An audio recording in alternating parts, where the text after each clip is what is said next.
Vous m'avez accueilli dans votre équipe il y a bientôt 40 ans. Comment aurais-je pu imaginer que j'aurais un jour cet honneur de vous interviewer? Cet entretien a d'autant plus de valeur qu'il est destiné à l'enseignement, composante de notre métier que vous avez toujours valorisé, innové, magnifié comme rarement, et que je m'efforce de poursuivre à mon modeste niveau. Vous êtes un créateur, un fondateur. Vous avez effectivement créé un département des maladies infectieuses et tropicales, de parasitologie, mycologie et de santé publique, pour lequel votre priorité quotidienne était le bien-être des patients. L'intitulé de ce département, en quelques mots, ne dit pas les combats nécessaires pour parvenir à son développement. Vous avez créé un institut, puis une association dont vous nous parlerez peut-être. Vous avez surtout créé un tissu relationnel avec les pays d'Afrique subsaharienne qui perdure aujourd'hui. Vous avez largement contribué à la lutte contre le paludisme et contre l'infection à VIH dès son émergence. Pour tout cela, il nous a fallu parfois bousculer les mentalités et les institutions, y compris comme président de l'Académie de médecine. Vous continuez inlassablement à porter les valeurs du partage sans frontières. C'est parce que vous avez su faire confiance à vos collaborateurs en sachant déléguer que vous continuez et continuerez de rayonner. Je tiens donc à vous dire merci d'avoir accepté cet entretien et surtout merci tout court. Eh bien, Frédéric, merci pour tout ce que vous venez de dire. Ça me touche profondément. Je ne savais pas que j'avais fait autant de choses. Vous faites bien de me le rappeler parce qu'avec l'âge, la mémoire s'étiole. Mais c'est vrai que tout ce qui a été réalisé a été d'une façon communautaire. Nous avons travaillé en équipe, nous avons travaillé ensemble. Et c'est le rôle d'un chef de service, d'un chef d'équipe, d'un chef de groupe, c'est de rassembler et de placer les uns et les autres au poste où ils ont envie de travailler, où ils ont envie d'être. On ne peut pas aller contre les souhaits des uns et des autres à partir du moment où ils s'intègrent bien dans l'ensemble communautaire qu'on veut construire. On ne peut, en les mettant au poste choisi, que mobiliser activement chacun pour le bien de la communauté, et on atteint beaucoup plus facilement les objectifs. Alors c'est à ça qu'il faut convier peut-être les plus jeunes qui nous écoutent et qui sont intéressés par les drames sanitaires du monde actuel. Je ne sais pas quelle question vous voulez me poser plus précisément, mais je voudrais dire au début de cet entretien que nous sommes à un tournant, simplement. L'informatique a changé un peu les rapports entre les uns et les autres. Nous sommes, les gens de mon âge, peu attirés par la relation à travers l'informatique, mais séduits par tout ce qu'elle peut apporter. Et conscients que tout se passera aussi par cette voie-là dans l'avenir. Seulement, il ne faut pas qu'elle nous incarcère, qu'elle nous casse, qu'elle nous brise, et que le rapport entre le médecin et le malade en trouve affecté. Il va falloir se battre pour que l'intelligence artificielle, pour que toute l'e-santé, tout ce qui tourne autour de la modernité ne soit pas une raison de briser le dialogue indispensable qui doit être maintenu entre le malade et le médecin. Ça, c'est très important. Je pense à un de mes collaborateurs qui avait été malade lui-même et reçu par frère une femme de surpoids. Il n'a pas quitté les yeux de son enfant pendant l'entretien. Il était revenu tout à fait malheureux de cette non-rencontre. Il n'a pas pu poser questions, elle lui a posé des questions, elle a noté sur et regardé son écran, mais elle n'a pas levé les yeux. Or, le regard que le médecin doit porter sur le malade, sur le patient, est très important. Ça, il va falloir se battre pour que ce soit non seulement maintenu, mais développé. Monsieur, eh bien, on va conduire l'entretien avec quelques questions. Oui. Différents thèmes. Le premier thème est celui de la terminologie. Les années 60 ont vu émerger le terme de tiers-monde, puis plus tard celui de pays en voie de développement, ensuite le concept de nord-sud. Il y a eu la prise de conscience d'une pauvreté au nord, qui a fait naître le mot quart-monde. Les nuances sont ensuite venues pour rebaptiser les pays en développement versus les pays industrialisés, développés. Par-delà ce vocabulaire, qui s'est donc quelque peu modifié au fil du temps, quel regard portez-vous sur la situation actuelle du monde et plus particulièrement sur les enjeux en termes de santé mondiale? Et le regard qu'on peut porter sur le monde actuel est triste. Il n'est pas désespéré, mais il est triste. Et il faut bien reconnaître que la multiplication des conflits, les incompréhensions, les tensions permanentes, et le verbe auquel vous venez de faire allusion, le verbe, la parole, qui s'accompagne en général du vent, et qui fait que ce vent, en plus, n'a pas de souffle. Et on n'est pas désespéré, mais on est inquiet et soucieux de ne pas perdre l'espérance. Il va falloir continuer à croire, mais à croire en quoi? La santé. J'ai fait un rapport au Conseil économique et social et environnemental il y a quelques années, en 2006, pour rappeler ce que devait être la base du développement. Qu'est-ce que c'est? Et le développement durable repose sur un triptyque composé de l'éducation, de la nutrition et finalement aussi des soins. Il faut éduquer, nourrir, soigner. Mais au médecin que je suis, si on demandait quelle est la priorité, eh bien je dirais que c'est l'éducation. L'éducation, pas seulement sanitaire, mais l'éducation globale. On voit bien actuellement les dérives auxquelles nous assistons, qui tiennent avant tout d'une acculturation et d'une absence d'autocritique, de remise en cause, de remise en question.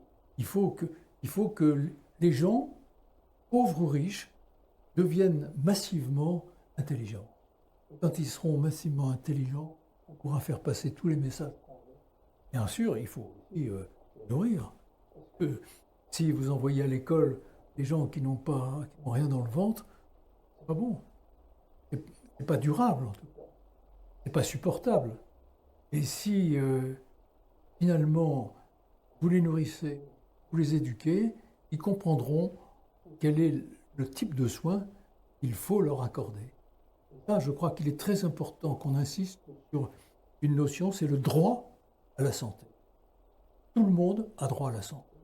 À la Fondation Chirac, nous nous sommes battus contre les faux médicaments, les faux vaccins, les faux dispositifs, les faux diplômes, les fausses ordonnances, tous les falsificateurs, tous les trafiquants, tous ceux qui racontent des histoires aux malades, ceux qui profitent du malade, qui l'exploitent. C'est pas nouveau. Dans Molière, en France, il y avait aussi des médecins qui étaient fraudeurs. Alors, ceux qui étaient soignés par les médecins de l'époque. Mais nous pensons qu'il faut que les gens, quelle que soit leur situation économique, les pauvres en particulier, aient accès à la santé et à une santé de qualité. C'est ça notre devoir. Tant qu'il y aura des médicaments qui seront falsifiés, des vaccins qui seront falsifiés, il n'y a pas d'accès à une médecine de qualité pour tous. Or, c'est une démarche très importante, celle qui m'anime actuellement après une longue carrière hospitalo-universitaire et dans le domaine humanitaire, puisque j'ai présidé aussi la Croix-Rouge française pendant 8 ans, j'ai essayé de faire bouger cette grande institution caritative, la première de France, l'une des plus importantes d'Europe. Je souhaite qu'il y ait une réflexion globale et que, dans ce que vous avez dit, tiers-monde, pays développés, il faut ajouter pays développés économiquement.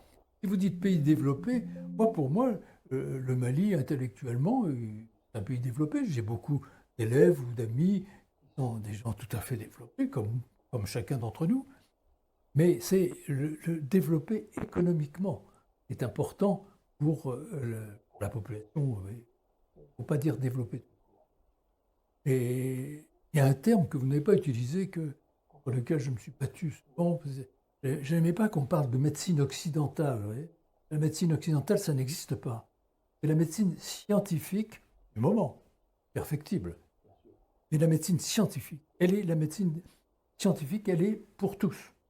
Un jour, dans le service, j'ai reçu un professeur chinois, spécialiste de la... Il y a un des externes qui est à la mode, a interpellé ce professeur chinois. Il lui a dit, mais pouvez-vous nous parler des médecins aux pieds nus? Je peux vous parler des médecins aux pieds nus. Et les médecins aux pieds nus, vous savez, c'est une formule chez nous, et ça c'est pour certains seulement. Mais nous avons aussi des universitaires, nous avons des médecins, des professeurs, des spécialistes. Et je crois que c'est important que ce soit rappelé et que la médecine scientifique doit être en partage. Alors, face à la médecine scientifique, qui est une médecine qui ne l'est pas, qui n'est pas forcément mauvaise, la médecine traditionnelle, terme ambigu, parce que quand on parle de médecine traditionnelle en Europe, on parle de la médecine scientifique.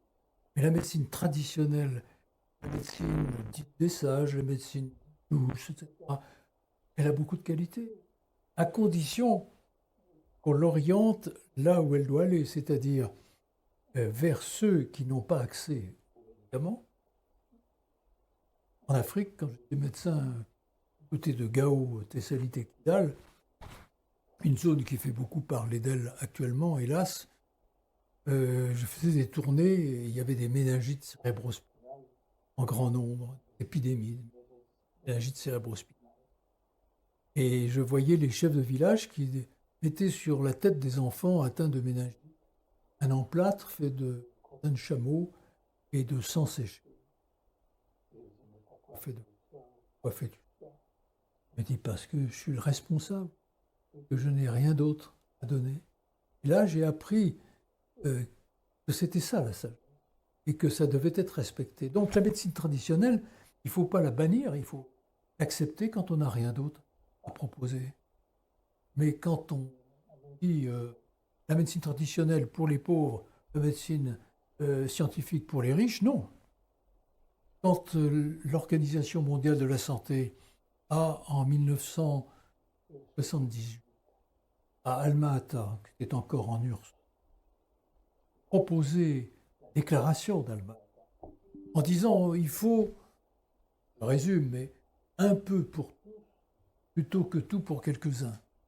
C'est-à-dire, on va donner accès aux soins de santé élémentaires, pas cher, pour tout le monde.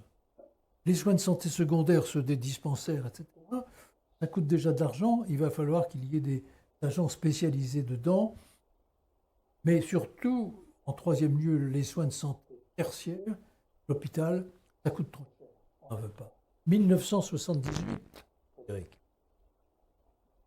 1980, nous sommes dans une période encore triomphaliste. On pense qu'avec les mesures d'hygiène, avec les antibiotiques, avec tous les médicaments dont on pouvait disposer à l'époque, les maladies infectieuses vont disparaître. Et 1981 émerge un virus qu'on n'attendait pas, qui s'appelle le virus SIDA. Le VIH apparaît. Dans le service, on a été rapidement débordé par le nombre de patients qui avaient des maladies parasitaires liées à l'immunodépression à cause du virus et qui apparaissaient comme révélatrices d'infections parasitaires de la maladie virale. Et la maladie virale, elle a été extraordinaire. 1981, 1983, on isole le virus à partir, vous vous en souvenez, d'un ganglion prélevé chez un de nos malades, porté à l'Institut Pasteur, pour que les pastoriens cherchent à l'intérieur, trouvent le virus responsable du VIH1, avant que le VIH2 complète la gamme. Ceci, c'est un souvenir dramatique, et je rappelle quand même que le VIH a tué, dans les 30 premières années, 30 millions de jeunes, 30 millions d'hommes et de femmes. On en a fait une maladie d'homosexuels. C'est une erreur. Le drame, c'est que l'affection a été révélée par la pneumocystose des malades des États-Unis qui étaient homosexuels. Mais en fait, c'est une maladie qui frappe davantage les hétérosexuels, frappe tout le monde. Et si les premiers cas de sida avaient été des femmes ou avaient été des enfants, on n'aurait pas eu cette discrimination au début, ce rejet. Hein.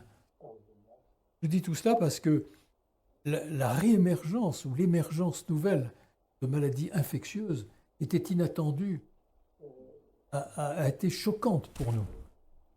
Ma génération avait vu naître les 1940.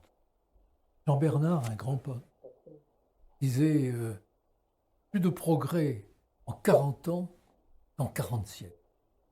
C'est vrai. De 1940 à 1980, je viens de le dire, émergence d'un virus inattendu. Et depuis, il y a eu d'autres virus. Le virus Ebola en Afrique a fait des ravages, mais heureusement, c'est un virus qui est très meurtrier, mais qui ne s'étend pas très vite et se réduit en quelques lignes.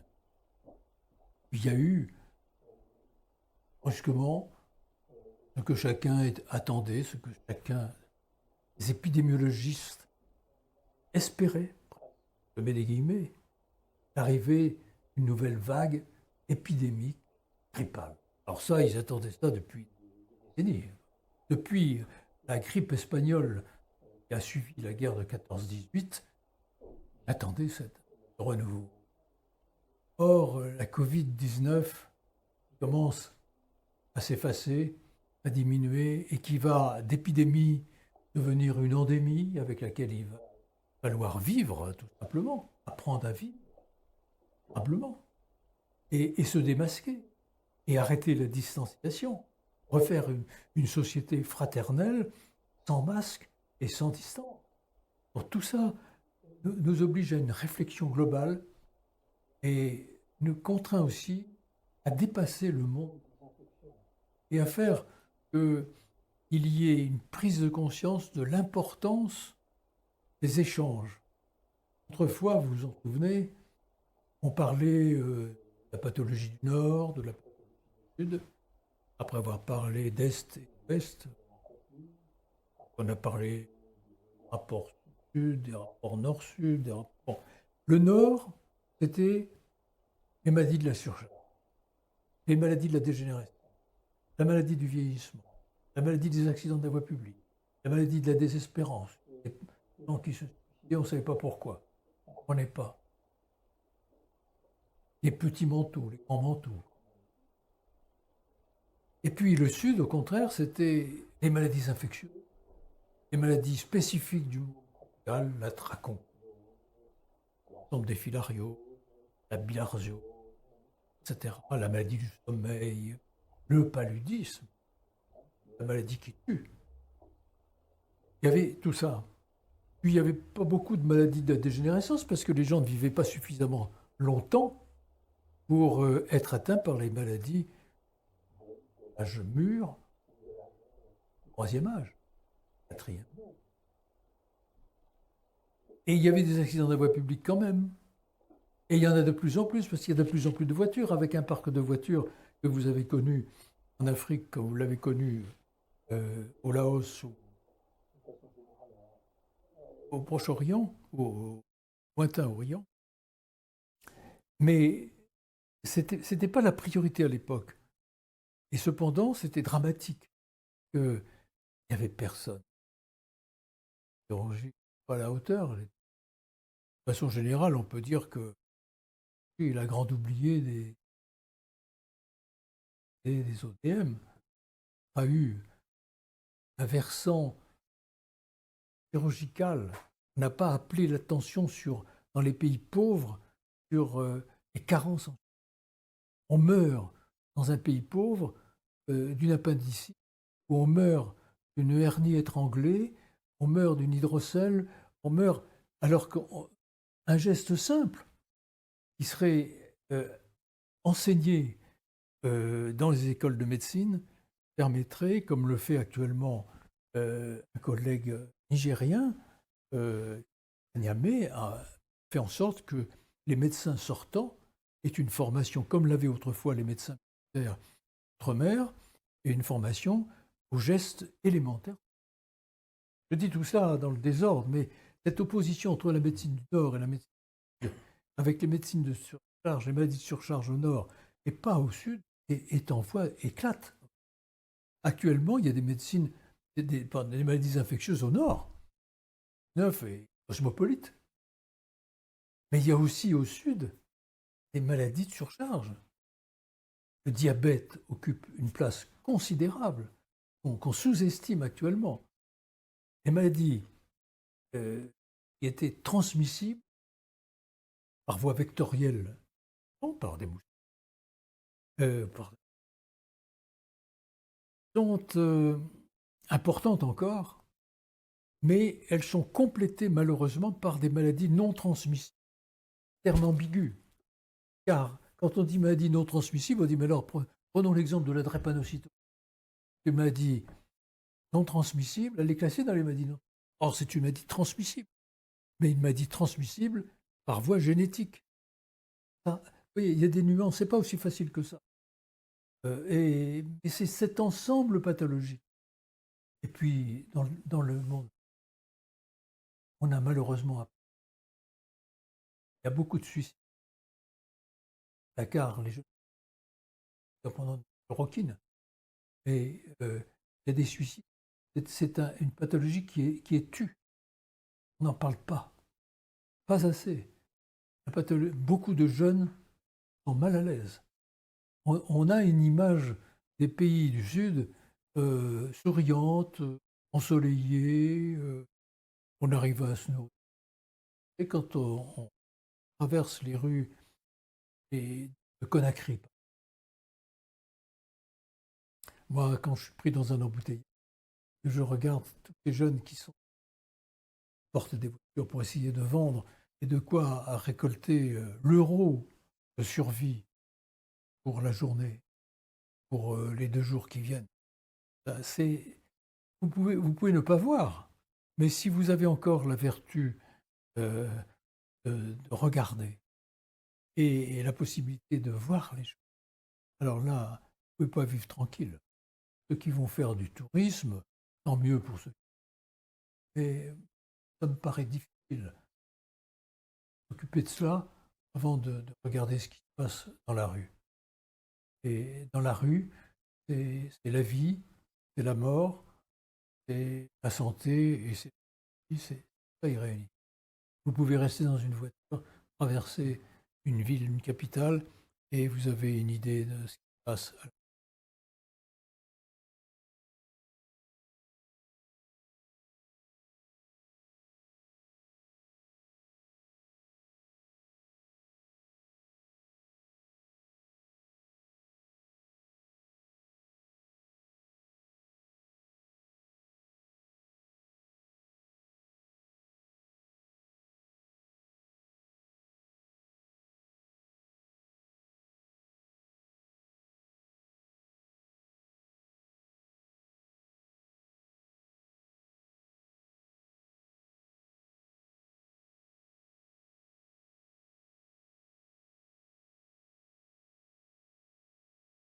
Alors, je ne suis pas un économiste, bien sûr. J'ai du respect pour eux, mais en même temps, ils m'inquiètent parce que leur regard est parfois trop axé sur les équilibres financiers et c'est ça qu'il va falloir déborder. Regardez l'argent qu'on a jeté par les fenêtres, l'occasion par les portes. à l'occasion de la Covid. Vous savez combien coûtent les tests, uniquement les tests de dépistage? En France uniquement, ça a coûté 10 milliards d'euros. 10 milliards d'euros. On les a trouvés. Et on ne trouve pas de quoi faire, de réduire les différences qui feraient que les gens seraient un peu plus heureux, vivraient peut-être mieux, surtout seraient moins agressifs. Parce que un des éléments qui est contre la santé, c'est la déstabilisation. Vous ne pouvez pas maîtriser la santé, assurer une bonne santé aux gens s'il n'y a pas la sécurité des routes. Les équipes qui circulent et qui tentent de joindre les populations à risque ont besoin d'être en sécurité. Si vous voulez programmer une longue action pour la santé, il faut que dans la région envisagée, il y ait la sécurité. Il n'y a pas la sécurité, donc la santé et le politique sont, qu'on le veuille ou non, intimement liés, comme la santé est intimement liée à l'économie. La santé tout court, en l'air, comme ça n'existe pas. Il va falloir, c'est un choix politique avant tout et un choix économique. Et il va falloir faire comprendre que si les gens veulent vivre heureux là où ils sont, il faut qu'ils s'arrangent pour que les autres soient suffisamment heureux pour ne pas venir les perturber. Et notre débat depuis de nombreuses années, c'est celui de l'immigration. L'immigration actuellement serait relativement jugulée si les jeunes des pays en développement trouvaient une joie à rester. Tous les gouvernements, tous les gens ont le droit de bouger. Mais c'est au gouvernement à faire en sorte qu'ils puissent rester. Les gens heureux ne migrent pas. Ça, il faut le rappeler régulièrement. On ne quitte pas son pays, on ne quitte pas sa parenté. Comme ça, gaieté de cœur. On préfère rester. Et c'est ce qu'il faut essayer de faire politiquement et économiquement pour compenser les inégalités. C'est vrai que nous naissons très inégaux. Que si j'étais Dieu le Père, il me semble que j'aurais fait la création différemment, en mettant tous les gens égaux au départ. J'aurais vu à la ligne d'arrivée comment on pouvait se comporter. Mais là, je vois des gens qui sont mal faits physiquement, d'altération intellectuelle, qui n'ont pas de parents, qui n'ont pas de foyer, ou qui sont désespérés trop tôt. Cette disparité-là est un constat. Et il faut faire en sorte que l'atténue. Vous facilitez le niveau d'intervention. L'intervention peut être décidée en œuvre à différentes échelles, de l'agence scientifique, Health, jusqu'aux organismes de l'ONU, l'UNICEF, ou d'autres organismes internationaux, le Fonds, en passant par les grandes fondations, banques, organismes, gouvernements, les programmes nationaux, les organismes non gouvernementaux, les ONG locales. D'après vous, quel est ou quels sont les niveaux d'intervention qui vous paraissent les plus déficients, qui viendraient de s'investir? Les grandes organisations internationales sont indispensables. L'Organisation mondiale de la santé est indispensable. Mais attention, c'est une organisation politique.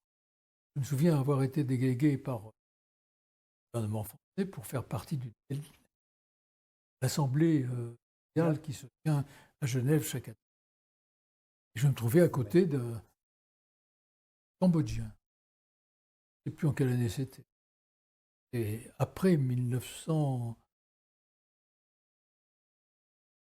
et nous discutons en français, agréablement. Et je le trouve très ouvert. Je monte à la tribune, je fais les 2 ou 3 minutes qui étaient concédées à chacun, plus, et je viens me rasseoir. Je le vois partir à son appel. Il fait un discours de violence extraordinaire contre les pays riches, contre la France. Il vient se rasseoir après. Qu'est-ce qui se passe? Je représente le Campuchia. Très longtemps, l'Organisation mondiale de la santé a accepté qu'à Genève, qui est le représentant des Khmers rouges qui avaient été à la base du génocide épouvantable des Khmers, et ça n'est que plus tard d'accepter. C'est une organisation politique. Ça la tue ça la tue parce qu'elle n'a pas suffisamment d'argent pour être suffisamment active, efficace. Ça la tue parce qu'il y a des barrages. Prenons l'exemple des faux médicaments. La Chine et l'Inde, puissance. Le Brésil à un moindre degré. Quand on a lancé l'opération de lutte contre les faux médicaments, ce sont ces pays qui sont des producteurs de vrais bons médicaments. Le plus bon de bons médicaments sont fabriqués en Chine maintenant, puisqu'on s'est désindustrialisé et que tout ce paracétamol est fabriqué en Chine. Et tous ces pays se sont ligués pour dire à l'OMS arrêtez, pas d'histoire. À côté des bons médicaments, dans les garages, dans les sous-sols, dans les usines parallèles, on fabriquait les faux médicaments. Et tout ça rapportait beaucoup d'économies pérennes. Donc attention, l'Organisation mondiale de la santé est indispensable, mais il faut la corriger. La grande réforme qu'on attend de l'OMS n'est pas encore pour l'UNICEF.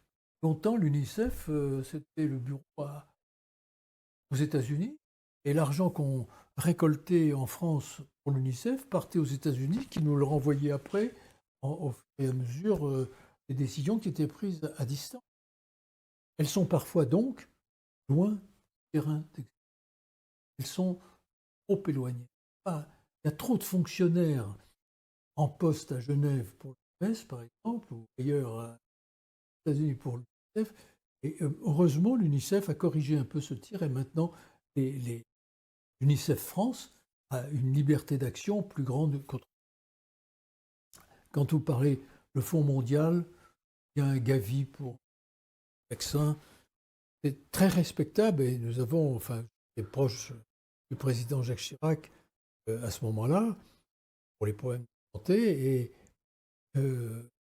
on a favorisé la création du fonds. Mais nous dotons en France le Fonds mondial de, je crois, 600 millions d'euros par an, peut-être un peu moins. Ah non, plus 305. Bon, enfin, peu importe le chiffre.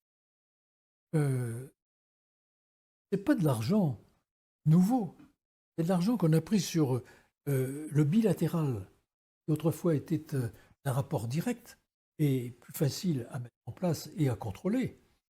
Et on a pris cet argent, on a mis, parce que la France était poussée par des grandes puissances comme l'Amérique à faire du multilatéral.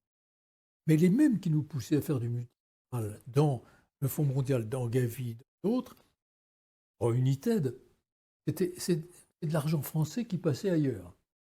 Et l'action de la France était complètement gommée. Donc, notre combat actuellement, c'est de dire oui aux financements internationaux, mais pas au détriment trop lourd entre les financements bilatéraux. Et nous voulons pouvoir dialoguer avec nos interlocuteurs. On a créé des écoles de médecine un peu partout dans les pays du Sahel, au début un peu trop, et maintenant elles sont indispensables. Prends l'exemple de l'école de médecine de Bamako, formidables, il y a des gens remarquables. Dommage, hein. J'ai réussi à faire élire à l'Académie de France quelques correspondants maliens dont j'adore qui sont parmi nous. Et c'est important pour eux, mais c'est important pour nous aussi. Et tout ça, il faut que ce soit des outils mobilisables au service des populations. Ça, il faut leur rappeler aussi qu'ils ne sont pas là pour avoir un titre, mais pour avoir un titre qui serve au service. Nous avons été, l'un et l'autre, habitués à travailler dans un service.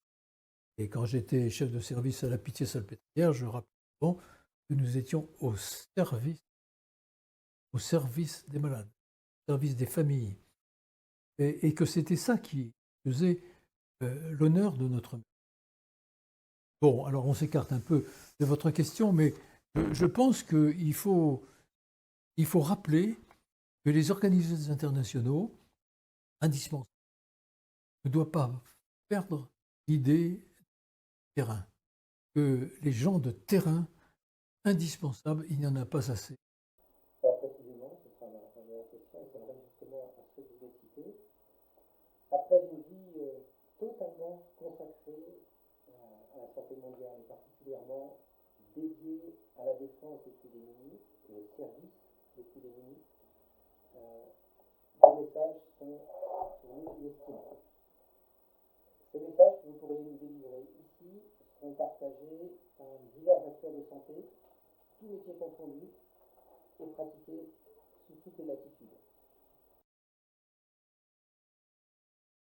Ben, je voudrais d'abord rappeler que j'ai essayé d'enseigner, c'est-à-dire la santé sera mondiale ou ne sera pas. La santé sera mondiale ou ne sera pas. Donc, ceci implique qu'il y ait une solidarité recherchée, reconnue, appliquée. La solidarité est... Que d'autre part, tout ce qui va se développer, on en parlait tout à l'heure de l'intelligence artificielle, ne coupe pas le malade, et au contraire lui accorde un temps libre supplémentaire pour qu'il puisse reprendre le dialogue. Et ça, c'est un... Sinon, on va voir arriver et se multiplier alors, les gourous qui vont dire « Mais moi, je prends le temps de vous écouter. Je ne vous dis rien, je vous laisse parler. » Et puis, où je vous dis ce que vous attendez qu'on vous dise. Mais ce n'est pas ça. Ce qu'il faut, c'est un message, un dialogue avec quelqu'un qui connaisse la question et qui est en mesure de lever les pesanteurs pathologiques. Il faut, d'autre part, qu'il y ait une relation plus rationnelle entre le monde de l'argent public, d'un prélèvement, et le monde de l'argent privé, un prélèvement aussi, bénéficiaire plus limité. On parle souvent comme Bill Gates. Très bien, Bill Gates, très beau travail. Mais il a un budget tellement élevé, plus élevé que celui de l'OMS pratiquement, pour que finalement c'est lui qui va diriger la santé du monde. Or, il a peut-être des idées excellentes, mais il peut aussi, tout en ayant de l'argent, avoir des idées qui ne correspondent pas aux priorités sanitaires. Donc, et puis de toute façon, vous savez, les gens qui ont beaucoup d'argent donnent habituellement le trop-plein, pas l'essentiel. Il y a un évangile qui, pauvre femme, donne un petit quelque chose. Ça, c'est plus important que le riche donne ce qu'il a en trop. C'est se souvenir de cela. C'est le don, il faut qu'il soit vraiment généreux. Mais il ne faut pas qu'il soit seulement une arme permettant à ceux qui ont eu la chance de réussir économiquement de devenir des acteurs politiques et des décideurs des orientations sanitaires. Il faut se méfier de ça. Et moi, je voudrais rappeler que, je le dis un peu par provocation, je suis contre la dépendance. Je suis contre, mais résolument contre, la notion d'indépendance. C'est une notion absolument ridicule. Personne, les pays, les États-Unis, personne. On est tous dépendants. Il faut prôner l'interdépendance. Et on retombe sur la notion de solidarité obligatoire, bénéfique pour tous, parce que personne dans ce monde ne peut et c'est là le bénéfice de l'épidémie, comme personne n'est totalement des voyages, des sujets, personne sont les voyages russes, les voyages des bactéries, les voyages des parasites, tout le monde voyage. Entière, ça n'existe pas, c'est une. Donc il faut apprendre à être solidaire. Et je crois qu'il faut aussi insister sur une notion dont le monde a le plus en plus besoin, c'est celle du retour de l'espérance. Je pense qu'il y a une espèce de désespoir comme partout. Bon, il faut retrouver la joie de vivre, comme les gens de mon âge survivre, et que on ne survit, on ne vit qu'avec l'espoir.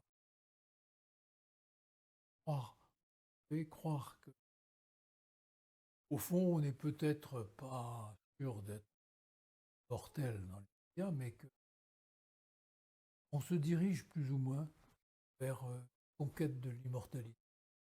On aura greffé le cerveau, on y parvient, à trouver le moyen de pas 100 ans, mais bon, en bon état. C'est ça qui compte. Quand on dit, mais vous avez l'âge, un centenaire, actuellement, ça veut dire survivre, quoi faire, survivre, dans quel état. Ça, ce sont deux questions qui intéressent les médecins et les futurs. Monsieur, mon dernier mot. Merci. On recommence tout.